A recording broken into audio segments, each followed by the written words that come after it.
CMR shopping mall Dasara ధమాకా offers అద్భుతమైన offers తో పాటు అబ్బురుపరిచే స్పాట్ గిఫ్ట్స్. మన ఎదుగుదలకు కానీ, మన సక్సెస్కి కానీ, మన డౌన్ఫాల్కి కానీ, మన హ్యాపీనెస్కి కానీ, మన పీస్ ఆఫ్ మైండ్కి కానీ, మన ఫైనాన్షియల్ ఫ్రీడమ్ కానీ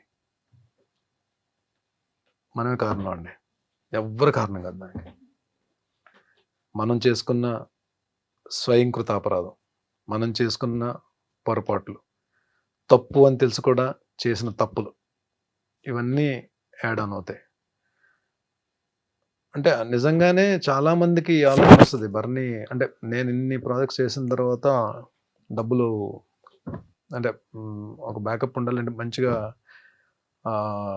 సెటిల్ అవ్వాలని చెప్పి సెటిల్ అయ్యి ఉంటాడని చెప్పి అనుకుని ఉంటారు. కానీ నేను అది వచ్చిన డబ్బు వచ్చినట్టే ఖర్చు అయిపోయింది. అది ఎలా ఖర్చు అయింది ఇంక అడగండి. అది మేబీ మీరే అన్నారు కదా పార్టీస్ అని, అలా అని అది ఇంకంతే. దానికి ఒక లెక్క అది ఉండేది కాదు. అంటే ఇంత వచ్చింది ఇంత సేవ్ చేసుకోవాలని చెప్పి ఆలోచన ఉండేది కాదు.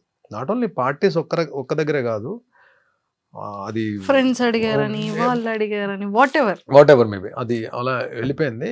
వెళ్ళిపోతున్న ప్రాసెస్లో ప్లస్ ఏంటంటే నేను టీవీలో బిజీగా ఉండి ఒక పక్క అడపదడప ఎప్పుడో 3 months 4 months ఒకసారి సినిమాలు కూడా చేస్తూ, మూవీస్ కూడా చేస్తూ, ఒక సర్టెన్ ఇన్కమ్ ఉన్నప్పుడు వెళ్ళి ప్రొడక్షన్ హౌస్ ఒకటి పెట్టి మా టీవీలో ఒక తాలికట్ శుభవేళ సీరియల్ ప్రొడక్షన్ చేశాను. అంటే అది యాక్చువల్లీ ప్రొడక్షన్ చేయడం అనేది ఒక ఆర్ట్ అండి. అది నాలాంటి ఒక ఫైనాన్షియల్ డిసిప్లిన్ లేనోడు, డబ్బును ప్రేమించనోడు, డబ్బు అంటే విలువ లేనోడు అసలు ఏ బిజినెస్ చేయకూడదండి. ఫస్ట్ ఆఫ్ ఆల్ నిజంగానే ఏదన్నా మనం మనస్ఫూర్తిగా ప్రేమించి ఫోకస్డ్గా ఉంటేనే అది మన దగ్గర ఉంటుందండి, లేదంటే అది ఉండదు. అది డబ్బైనా ఏదైనా సరే. సో నేను వెళ్తున్న దాంట్లో ఆ టైంలో చేయకూడదు. ఆ ప్రొడక్షన్ హౌస్ చేయడం వలన అందరూ చాలా కోఆపరేట్ చేశారు, అందరూ హెల్ప్ చేశారు, అందరూ బాగా నన్ను సపోర్ట్ చేశారు. ప్లస్ నాకు ఆ ప్రొడక్షన్ చేయడం రాక నేను డబ్బులు పోగొట్టుకున్నాను. నేను లాస్ట్ షెడ్యూల్ అయితే పాపం కొంతమంది ఆర్టిస్టులకి నేను పేమెంట్స్ కూడా ఇవ్వలేకపోయాను అప్పుడున్న నేనున్న పరిస్థితుల్లో. ఏవైతే ఇంట్రెస్ట్లకి తెచ్చిన అమౌంట్స్ అయితే ఉన్నాయో అవి క్లియర్ చేయగలిగాను తప్ప లాస్ట్ షెడ్యూల్ నేను కొంతమందికి పాపం నేను ఇవ్వలేకపోయాను. బట్ వాళ్ళు కూడా తెలిసిన తర్వాత ఆర్టిస్టులే కాబట్టి కొంతమంది బాధపడి ఉండొచ్చు, కొంతమంది మాత్రం సరే డబ్బులు బాగా పోయాయి కదా అని చెప్పి కొంతమంది అంటే లాస్ట్ షెడ్యూల్ వరకు అయితే మొత్తం క్లియర్ చేస్తాను, అందరికి ఎవరికి ఇది లేదు. కొంతమందికి నేను ఇవ్వలేకపోయాను, వాళ్ళు కూడా అడగలేదు. బట్ డెఫినెట్లీ వాళ్ళకి ఏదో రోజు నేను పిలిచి మరి నేను అంటే చిన్న పెద్ద అమౌంట్లు ఏం కాదులేండి. ఆ లాస్ట్ షెడ్యూల్ అంటే ఏముంటాయండి, మేము 3-4 days వర్కింగ్ డేస్ పేమెంట్స్ ఉంటాయి. అలా అవి ఒక 3-4 అంతే. ఇది ఏ ఇయర్ లో సార్ జరిగింది? ఇది 2015 అండి. 2015 నుంచి 2016 1 year టాప్ మంది తగిలిందండి. అంటే తెలుసు చాలా పెద్ద అమౌంట్ పోయిందని తెలుసు. బట్ ఆ 2011-2012లోనే నాకు ఒక అద్భుతమైన వ్యక్తి పరిచయం అన్నారు నా లైఫ్లో. ఆరెంజ్ ఫిలిం నుంచి నాగబాబు సార్. ఆయన డబ్బులు పోగొట్టుకుని ఉన్నారు. ఎట్ ఏ టైం మీది? నేను ఇక్కడ సీరియల్ అయిపోయిందని తెలుసు. మార్నింగ్ 6:30 కాల్ వచ్చింది నాకు. ఎక్కడున్నావు అంటే ఇంట్లో ఉన్నానంటే పలానా చోటకి రా అని చెప్పి అన్నారు. వెళ్ళాను. నేను ఇద్దరం కాఫీ తాగుతూ కూర్చొని మాట్లాడుకుంటున్నాను. లైఫ్లో ఒకటి గుర్తుపెట్టుకోవాలని, కొన్ని జరగాలి లైఫ్లో, కొన్ని జరగాలి. జరిగితేనే కొన్నిటి విలువ తెలుస్తుంది. అలా వెళ్ళిపోయింది అనుకో, దేని విలువ తెలియదు. కొన్ని జరగడం మన మంచికే. నువ్వు నిజంగా చాలా లక్. ఎందుకంటే నువ్వు తట్టుకోగలిగే ఫిగర్తోనే బయటకు వచ్చేసావు. ఇది ప్రొలాంగ్ అయ్యి ఉంటే ఇంకొంచెం పెద్ద ఫిగర్ పోయేది. కాబట్టి ఫీల్ దట్ యువర్ లక్కీ. ఇంకో లక్ ఏంటంటే నీకు టీవీలో ఎప్పుడు కూడా ఏదో ఒక ప్రొడక్షన్ హౌస్ నుంచి కాల్ వస్తుంది. నీకు ఎవ్రీ మంత్ ఏదో ఒక సీరియల్ నుంచి కాల్ వస్తుంది, క్యారెక్టర్స్ చేస్తూనే ఉంటావు. నువ్వు వర్క్ చేద్దాం అంటే నువ్వు డెఫినెట్గా నీకు వర్క్ ఉంటుంది. చేయబరని 6 monthsలో బయటకు వచ్చేస్తావు అని చెప్పి అది ర్యాండమ్గా అన్నారు ఆయన. 6 monthsలో బయటకు వచ్చేస్తావు చేయన్నారు. ఆయన చెప్పి ఇద్దరం డిస్బర్స్ అయ్యాం. నేను ఇంటికి వెళ్తున్నాను, అన్నపూర్ణ నుంచి కాల్ వచ్చింది. That's for Punnaga. Main lead Jyothi Reddy గారు నేను కాంబినేషన్. ఆ నెక్స్ట్ మంత్ ఇమీడియట్ గా మళ్ళీ అన్నపూర్ణలోనే ప్రేమ్ నగర్ వాణిశ్రీ గారు అన్నట్టు వాణిశ్రీ గారితో వర్క్ చేశానండి. ఇది చెప్పడం మర్చిపోయాను. అంటే చూడండి, అది నాకు నిజంగానే ఎంత ఆవిడ ఎలాంటి హీరోలతో చేశారు. ఆవిడ ట్రూ. లెజెండరీ యాక్ట్రెస్ కదా. ఆవిడ మదరు, నేను సన్. ఓకే. ప్రేమ్ నగర్ లో టప్ టప్ టప్ అని పడ్డాయండి. అంటే 3-4 days లో 4 సీరియల్స్ కంప్లీట్ అయ్యాను నేను.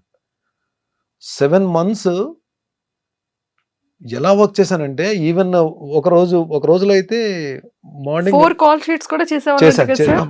3 కాల్ షీట్స్ చేశాను. 3 4 కాల్ షీట్ 3 కాల్ షీట్స్ చేశాను. లేదు 4 hours చేసినట్టు Four. చేశాను. నైట్ డిన్నర్ చేసి మళ్ళీ నైట్ అంతా తెల్లారులు డబ్బింగ్ చెప్పి మళ్ళీ మార్నింగ్ ఇంటికి వెళ్ళి స్నానం చేసి ఇమీడియట్ గా లొకేషన్కి వచ్చాను.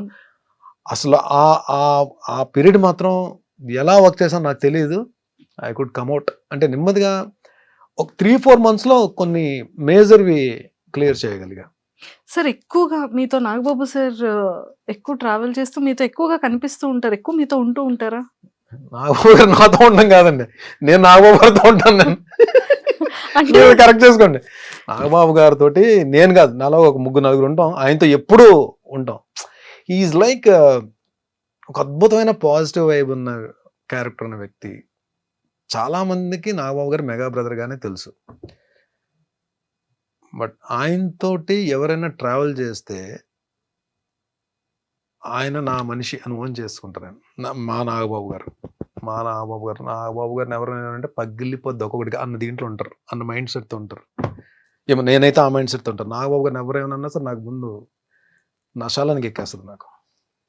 బికాజ్ చాలామంది ఏమి ఇస్తారండి, మహా అయితే అన్నదానం చేస్తారు, లేదంటే వస్త్రదానం చేస్తారు, లేదంటే డబ్బులు సాయం చేస్తారు. హెల్త్ దానం చేసే వాళ్ళు ఎవరైనా చూసారు మీరు? ఫ్రెండ్స్లో ఎలా ఉంటారు? ఈవినింగ్ 5:30కి మరి అక్కడికి వస్తే పదా అని చెప్పి అంటారు కదా, అవి ఉండు. మార్నింగ్ 6కి కాల్ వస్తుంది, ఏ టైం జిమ్కి వస్తున్నాం అని చెప్పి. మేము ఎవ్వరం కూడా పాకెట్ నుంచి ₹1 కూడా తీయనివ్వరు జిమ్కి కట్టడానికి. ఇయర్లీకి సరిపడే ఫీజు అపోలోలో ఆయనే కట్టేస్తారు, మా జిమ్ ఫీజు అంతా.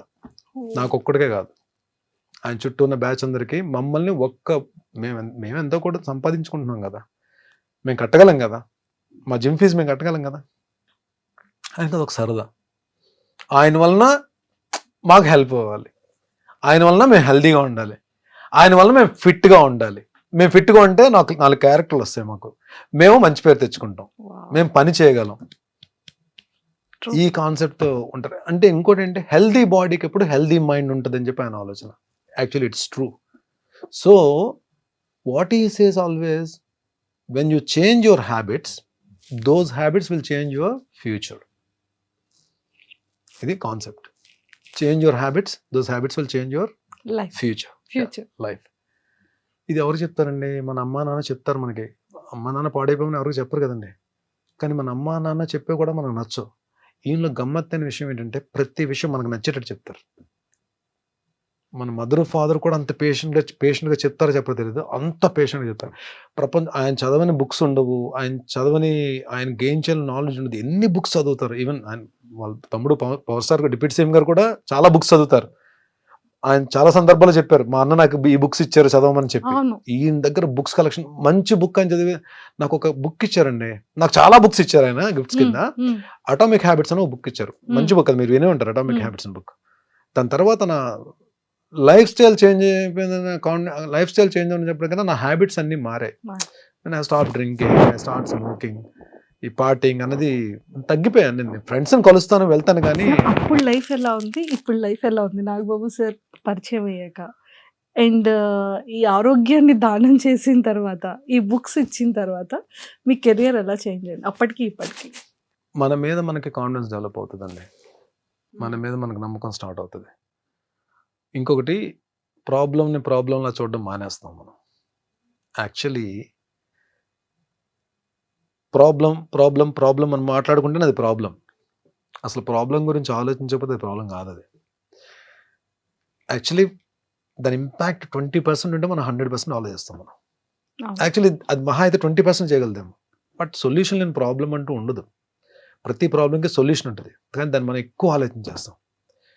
ఎప్పుడైతే మీరు ఈ ఫిట్నెస్ జోన్లోకి వచ్చారో, మీరు హెల్త్ దీంట్లోకి వచ్చారో, మీ బాడీయే కాదండి, మీ మైండ్ కూడా హెల్తీగా ఆలోచించడం స్టార్ట్ చేస్తుంది. మీ బాడీ ప్రతి ఛాలెంజ్ని స్వీకరిస్తుంది. ఎన్ని కమ్ విల్ ఫైట్. మళ్ళీ మనం ఏదైనా ఒక్క వెనకడింది, రే ఎరా నువ్వు ఆరోగ్యంగానే ఉన్నా కదా, అది తీసుకో వెళ్ళు ఏం పర్లేదు అని మనకి ఎక్కడ body mind connection, body muscle connection, mind muscle connection ఇవన్నీ స్టార్ట్ అవుతాయి. మీకు లైఫ్ స్టైల్ ఎలా చేంజ్ అయిపోతుంది అంటే, మీరు భోజనం చేస్తారు, భోజనం మానరు కదా, బ్రష్ చేస్తారు, బ్రష్ చేయడం మానరు కదా, అలాగే జిమ్కి వెళ్ళడం కూడా అలవాటు అయిపోతుంది. అది ఎలా బ్రష్ చేస్తామో, ఎలా బ్రేక్ఫాస్ట్ చేస్తామో మన మన రొటీన్లో ఒక పార్ట్ అయిపోతుంది. ఏది ఫిట్గా ఉండడం కానీ, మనం మన హెల్త్ని మనం జాగ్రత్త కాపాడుకోవడం కానీ, మన సరౌండింగ్స్ మన చుట్టుపక్కల మన ఫ్రెండ్స్కి కానీ హెల్త్ గురించి మనం చెప్పడం కానీ, ఇది తెలియకుండా యాక్టింగ్ అన్నది నాకు చిన్నప్పటి నుంచి నా డ్రీమ్ కాదు. యాక్టింగ్ అన్నది నేను ఆర్టిస్ట్ అవ్వాలని చెప్పి కోరిక కూడా నాకు లేదు. నేను వైజాగ్లో ఉన్నప్పుడు స్లిమ్ జిమ్లో వీ యూస్ టు ప్రాక్టీస్, జిమ్కి మార్నింగ్ వెళ్ళేవాళ్ళం. అదే జిమ్లో ప్రభాస్ గారు, ఆ టైంలో ప్రభాస్ గారు అక్కడే ట్రైన్ అయ్యేవారు. మన గౌతమ్ బ్రహ్మానందం గారు అబ్బాయి, ఎంఎస్ నారాయణ గారు అబ్బాయి, వీళ్ళందరూ కూడా అక్కడే వచ్చేవారు. వాళ్ళతో పాటు ఇంకొంతమంది ఆర్టిస్టులు కూడా వచ్చేవారు. అంటే వీళ్ళందరూ కూడా బాగా మాట్లాడేవారు. సో ఒక డిస్కషన్ జరుగుతున్నప్పుడు నేను అప్పుడు నేను 100 అబోవ్ ఉండేవాడిని, వెయిట్ 110 kgs ఉండేవాడిని పవర్ లిఫ్టింగ్ కొట్టిన తర్వాత.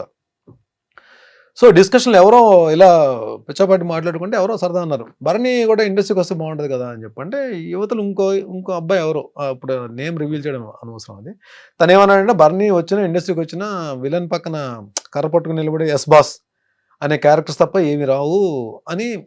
తను ఏదో నన్ను కించపరచాలని ఏమో అనలేదు, తన ఫ్లోలో వచ్చేసింది అది అనేసాడు. బట్ అది ఎక్కడో నేను నా పనులు నేను చేసుకున్నా సరే, అది ఎక్కడో నాకు మైండ్లో కొంచెం ఇలా అనేసి ఏంటారు బాబు, అసలు యాక్టింగ్ ఏంటి, అసలు చూద్దామా, ఇండస్ట్రీకి వెళ్దామా. కొంతమంది ఏమో ఎంకరేజ్ చేశారు, కొంతమంది డిస్కరేజ్ చేశారు. సో నేనేదో నార్మల్గా ఈ ఫోటోషూట్కి వెళ్ళి ఫొటోస్ పట్టుకుని హైదరాబాద్ వచ్చాను, ఎవరికి చెప్పుకుని, ఇంట్లో అమ్మకు కూడా చెప్పాల. హైదరాబాద్ వచ్చి ఎక్కడ మన ఈ అమీర్పేట దగ్గర ఏదో స్టూడియో ఉంటే, డబ్బింగ్ స్టూడియోలో ఉంటే ఫొటోస్ ఇచ్చేసి వెళ్ళిపోయాను. అప్పుడు ఆ టైంలో మా టీవీ సత్య సీరియల్కి హర్షవర్ధన్, మన అమృతం హర్షవర్ధన్ హీరోగా అన్నాడు. సో తనకేదో మరి వేరే స్క్రిప్ట్ ఏదో రాయడమో లేదా తను ఏదో బిజీగా ఉండడం వలన ఆ ప్రాజెక్ట్ నుంచి బయటకు వెళ్తున్నప్పుడు అది సేమ్ ఆ హీరో రీప్లేస్మెంట్ గురించి లక్కీగా నేను ఫొటోస్ ఇవ్వడం వల్ల నాకు కాల్ వచ్చింది. అలాగే నా ఇంట్రో జరిగింది. ఇంకా అక్కడి నుంచి 2003 నుంచి 2020 వరకు అసలు అంటే సీరియల్స్లో అయితే గ్యాప్ లేకుండానే వర్క్ చేశానండి. అంటే కలాం తల్లి బ్లెస్సింగ్స్ మరి ఏమో ఐ డోంట్ నో, ఎక్కడ గ్యాప్ అయితే తీసుకోలేదు. నెంబర్ ఆఫ్ సీరియల్స్ అన్ని ఆల్మోస్ట్ ఆల్ ప్రొడక్షన్ హౌసెస్లో చేశాను. రాఘవేంద్ర గారి కంపెనీలో చేశాను, దాసరి గారి కంపెనీలో చేశాను, ఆర్కా మీడియాలో చేశాను, అన్నపూర్ణలో చేశాను. అన్ని ప్రొడక్షన్ హౌస్లో నేను ఈటీవీ ఇన్ హౌస్ చేశాను, ఈటీవీ జస్టెల్లో చేశాను. సో ఆల్మోస్ట్ అన్ని ప్రొడక్షన్ హౌసెస్లో చేశాను. అలాగే లక్ ఏంటంటే దాసరి గారితో ఆయన డైరెక్షన్లో వర్క్ చేసే అవకాశం దొరికింది. మైథలాజికల్ ఏమో రాఘవేంద్ర గారి డైరెక్షన్లో వర్క్ చేసే అవకాశం దొరికింది. అలాగే ఇప్పుడు మూవీస్లో బోయపాటి గారు, హరీష్ శంకర్ గారు, బాబీ గారు, రీసెంట్ ఆల్మోస్ట్ అందరూ డైరెక్టర్ లేరు, చేయని యాక్టర్ లేరు, ఒక్క నాగార్జున గారు తప్ప. నాగార్జున గారితో చేసే అవకాశం రాలేదు. ముందు రోజుల్లో అది కూడా వచ్చేసేమో, ఎవరు చెప్పారు, చూస్తాం మేము కూడా. సూపర్. అండ్ సార్ 5 years ఎందుకు గ్యాప్ తీసుకున్నారు అనేది పక్కకు పెడితే, ఈ 22 years మీ సక్సెస్ఫుల్ జర్నీలో ఆల్మోస్ట్ 45,000+ ఎపిసోడ్స్, అంటే 70+ సీరియల్స్. అలా 70+ సీరియల్స్ అంటే అన్ని మనం మెయిన్ లీడ్ చేయలేదులేండి. అంటే చిన్న చిన్న characters, important characters, cameo role అన్ని చేశాను, క్యారెక్టర్ ఆర్టిస్ట్ గా, negative roles. But main lead, main villain, anti heroes గా చేసినవి ఆల్మోస్ట్ ఒక 35 to 40 ఉంటాయి. మిగిలినవన్నీ కూడా క్యారెక్టర్ ఆర్టిస్ట్ గా చేశాను. ఈవెన్ ఫాదర్ క్యారెక్టర్స్ చేశాను.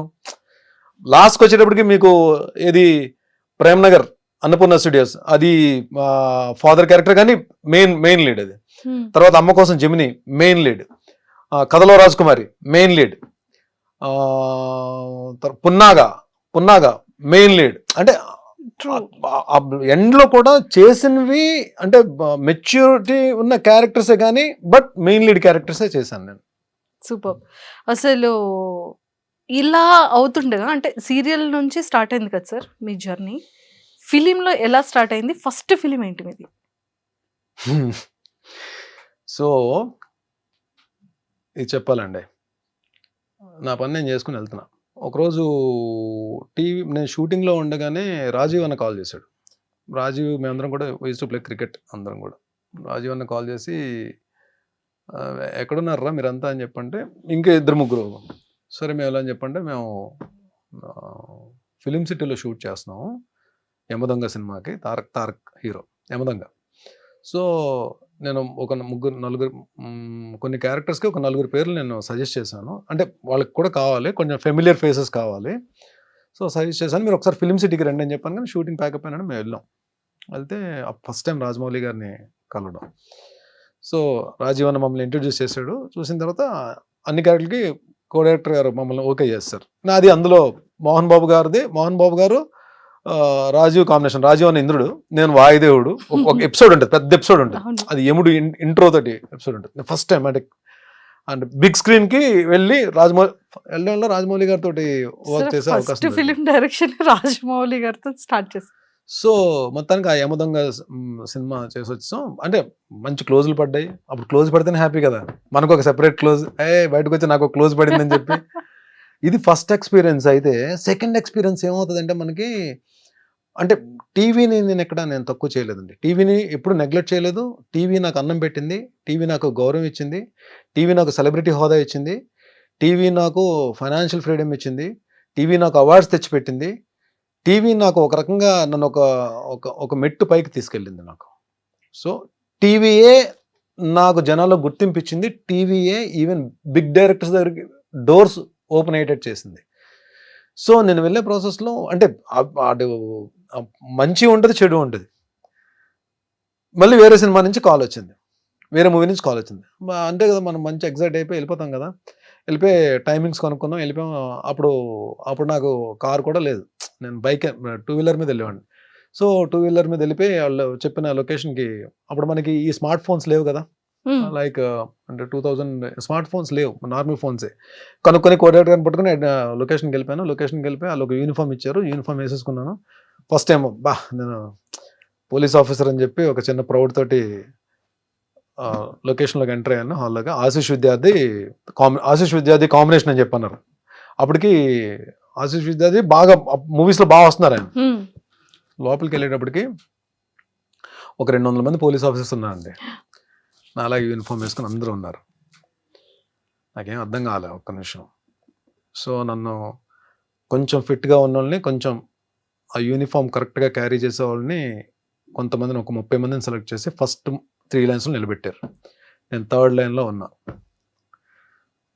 ఒకసారి కెమెరా అలా వెళ్ళినప్పుడు సినిమా చూస్తే నా ఫేస్ తెలిసే లోపల కెమెరా వెళ్ళిపోతుంది. మళ్ళీ బ్యాక్ నుంచి ఒక షాట్ వెళ్తుంది. 2 షాట్లు ఉంటాయన్నమాట మొత్తం సినిమాలో. సో నేను వచ్చి షార్ట్లో నిలబడిన తర్వాత నేను ఈ క్యారెక్టర్ చేయనని చెప్పలేను నేను. సో నేను డిసైడ్ అయిపోయాను. So we have to experience it, we have to face it. అక్కడికి వచ్చిన తర్వాత నేను చేయనండి అని చెప్పడం కూడా కరెక్ట్ కాదు. వాళ్ళ ఆ తక్కువ టైంలో వేరే అంటే ఆ వర్డ్ కూడా నాకు నచ్చదు. జూనియర్ ఆర్టిస్ట్ అనడం కూడా నాకు నచ్చదు. జూనియర్ ఆర్టిస్ట్ కూడా వాళ్ళు కూడా ఆర్టిస్ట్లే.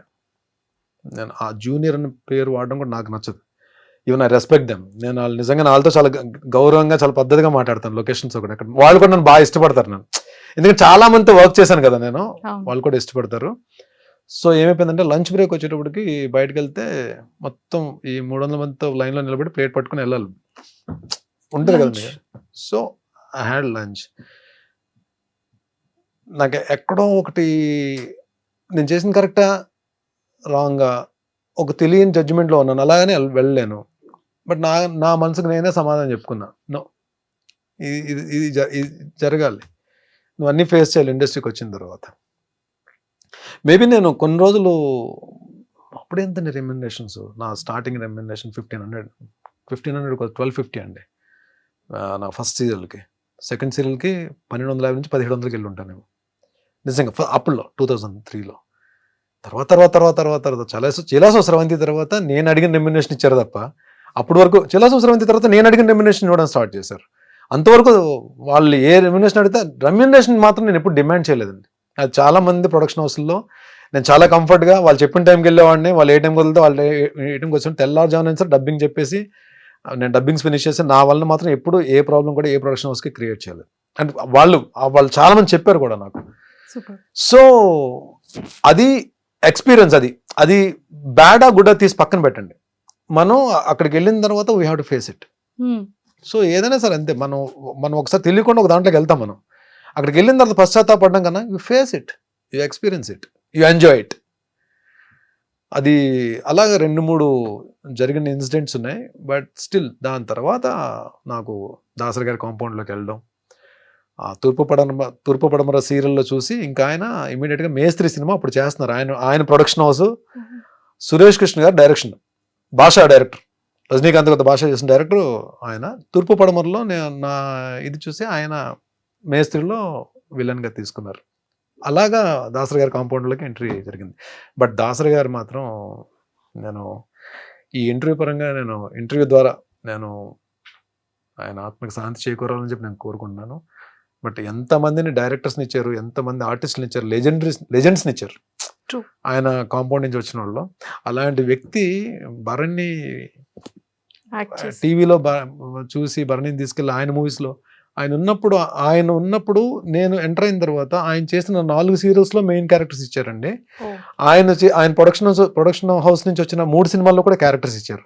పరమవీర్ చక్ర క్యారెక్టర్ ఇచ్చారు, యంగ్ ఇండియా క్యారెక్టర్ ఇచ్చారు, మేస్త్రి మెయిన్ విలన్ ఇచ్చారు. Super sir. అంటే నిజంగా దానికి కావాల్సినటువంటి లక్షణాలన్నీ ఉంటే ఒక ఆర్టిస్ట్ని ఎంత మంచి క్యారెక్టర్ అయినా అతను ఇవ్వడానికి రెడీ. ట్రూ. సూపర్. అండ్ మేస్త్రి ఫస్ట్ ఫిలింలో మంచి మెయిన్ విలన్ క్యారెక్టర్. సార్ ఎలా అనిపించింది ఆ స్క్రీన్ షేరింగ్ కానీ హీరోతో? సూపర్ అండి, ఫెంటాస్టిక్. నాకు ఆ సినిమా ద్వారా పరిచయం ఇంకొక అద్భుతమైన ఆర్టిస్ట్, అద్భుతమైన వ్యక్తి శ్రీహరి గారు. శ్రీహరి గారితో 3 days అండి ఒక భీకరమైన యాక్షన్ ఎపిసోడ్ ఉంటుంది. అంటే ఎలా ఉందంటే దెబ్బ తగిలిందా, పడ్డానా, ఏం చేసానో తీసి పక్కన పెడితే ఇక్కడ ఇంతకు మించి మనం ప్రూవ్ చేసుకోవడానికి ఒక ప్లాట్ఫామ్ మనకు దొరకదు అని ఆలోచన తప్ప వేరేదేం లేదు. అందులో మీకు చాలా తక్కువ మంది ఆర్టిస్టులు ఈ యాక్షన్ దీంట్లో పర్ఫెక్ట్ టైమింగ్తో ఉంటారు. అంటే పంచ్ పడిపోద్ది మన మీద అన్నట్టు ఉంటుంది తప్ప ఇక్కడికి వచ్చి అవుతుందండి పంచ్ నిజంగా తగిలినట్టు ఉంటుంది. మనకి మూవీస్లో చూస్తే దానికి స్పెషల్ ఎఫెక్ట్స్ వేయకపోయినా సరే పంచ్ మనకు పడిపోయినట్టు ఉంటుంది. అలా ఉంటుంది శ్రీహరి గారి టైమింగ్. మెగాస్టార్ చిరంజీవి గారు ఒకరు, శ్రీహరి గారు ఒకరు, కొంతమంది చాలా తక్కువ మంది హీరోస్ అండి ఆర్టిస్ట్లో. మనకి ఆర్ఆర్ లేకపోయినా, స్పెషల్ ఎఫెక్ట్స్ లేకపోయినా, నార్మల్గా ఏమీ లేకుండా చూసిన సరే పంచ్ తగిలేసినట్టు ఉంటుంది. అంటే అంత టైమింగ్లో ఉంటుంది అలా యాక్షన్ ఇది. ఆ యాక్షన్ సీక్వెన్స్లో శ్రీహరి గారు ఒక మాట చెప్పారు, చాలా మంచి ఫైట్ జరుగుతుంది, వెళ్ళి పడిపోతే కట్ అని చెప్పి వచ్చేసారు నా దగ్గర శ్రీహరి గారు. నా తెలంగాణ యాస ఉంటుంది కదా, తమ్ముడు అని చెప్పి తమ్ముడు అని మాట్లాడి, ఇది మీ కెరీర్, ఇప్పుడే మీరు స్టార్ట్ చేస్తున్నారు కెరీర్. సో ఎలా ఉంటుందంటే మీ దీంట్లో మీలాంటిది అంటే మీ కెరీర్ స్టార్టింగ్లో ఎవరికైనా సరే ఆలోచన ఎలా ఉంటుందంటే మనం ప్రూవ్ చేసేసుకోవాలని ఉంటుంది. ఈ ఆలోచన, ఈ తపన ఉంది దీంట్లో. మీరు సరౌండింగ్స్ చూసుకోరు. ఇప్పుడు చూడు, నేను వచ్చి ఆయన ఏంటంటే ఇక్కడ పడ్డావు కాబట్టి సరిపోయింది, ఇక్కడ పడితే చూడని చూపిస్తే అక్కడ ఏముందంటే 2 మేకులు ఉన్నాయన్నమాట. అంటే వెళ్ళి పడితే హెడ్ తగిలిందంటే అయిపోయింది, నీ కెరీర్ అయిపోయింది. ఇక్కడతో నీ కెరీర్ అయిపోతుంది Bharani. This what you want. అంటే మనం అమ్మా నాన్నలకి మనం చెప్పుకుని, మన పేరెంట్స్కి కానీ, మన బ్లడ్ రిలేషన్ కానీ చెప్పుకుని ఒక చోట వర్క్ చేసినప్పుడు ఎన్నో ఆశలు పెట్టుకుంటారు. బట్ ఇలాంటిది మనం ఎస్పెషల్లీ యాక్షన్ సీక్వెన్స్ అప్పుడు నువ్వు పడేటప్పుడు వీళ్ళు కూడా ఇక్కడ అందరూ ఉంటారు, కానీ ఎవరు వర్క్లో వాళ్ళు బిజీ ఉంటారు, అన్నీ చూసుకోవాలని లేదు, మనమే చూసుకోవాలి జాగ్రత్తగా అని చెప్పి ఒక 5 minutes క్లాస్ తీసుకున్నారు ఆయన. అంటే ఇవన్నీ అంటే నాకు కెరీర్ స్టార్టింగ్లో ఇలాంటి అడ్వైజ్లన్నీ కూడా నాకు చాలా హెల్ప్ అయ్యాయి. నాకు ట్రూ. నిజంగా ఇంత మంచి యాక్టర్కి ఏదైనా అయ్యుండుంటే, దెబ్బ తగిలి ఉండుంటే, ఫేస్ కి ఏదైనా అంటే మంచి యాక్టర్ చెడ్డ యాక్టర్ తెలియదు కానీ దెబ్బ తగిలి ఉంటే మాత్రం డెఫినెట్ ప్రమాదం. అంటే ఆ సినిమాలో ఇద్దరితో పెద్ద యాక్షన్, మోహన్ బాబు గారితో యాక్షన్ సీక్వెన్స్. అంటే ఆ స్టార్టింగ్ లోనే పెద్ద ఆర్టిస్టులతోటి అంటే యాక్ట్ చేసే అవకాశం దొరికింది. ప్లస్ గురుగారు దాసరి గారి డైరెక్షన్ లో